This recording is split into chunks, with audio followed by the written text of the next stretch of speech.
Champions ট্রফির ব্যর্থতা সহ নানা ইস্যুতে বিসিবিতে বোর্ড সভা চলছে। দুপুর 1:30টায় এই সভাটি শুরু হয়েছে। আমাদের সহকর্মী হাসিনুর রহমান বিসিবিতেই আছেন, দেখে আসতে চাই তার কাছে কি আপডেট আছে। হাসিনুর, আজকের সভায় কি কি বিষয়ে সিদ্ধান্ত আসতে পারে, সবশেষ আপডেটটুকু জানাবেন।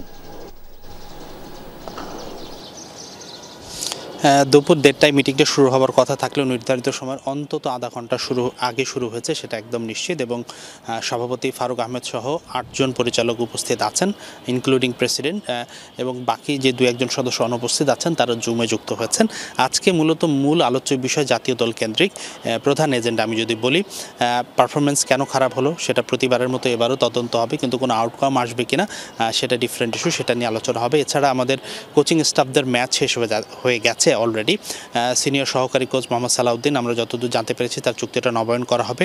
ফিল সিমন্স হেড কোচ, তার চুক্তিটা তাকে নতুন করে রিনিউ করার জন্য অফার করা হবে, নাকি নতুন কোচ খুঁজবে বিসিবি, সেই বিষয়টা নিয়ে কিছুটা দোটানা আছে। এই মিটিংয়ের পর আসলে আমরা হয়তো সেই বিষয়টা নিয়ে একটা পরিষ্কার ধারণা পাবো।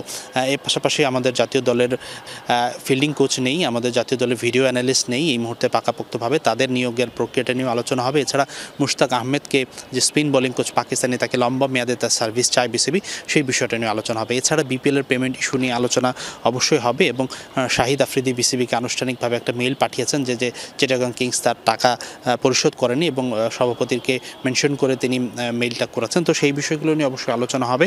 প্রধান আলোচ্য বিষয় জাতীয় দল কেন্দ্রিক, এবং এর পাশাপাশি আমাদের ডোমেস্টিক যে ক্যালেন্ডার আছে সেটাকেও একটু পুনর্বিন্যাস করার বিষয় নিয়ে প্রাথমিক আলোচনা হতে পারে। তো এইগুলোই আসলে প্রধান এজেন্ডা।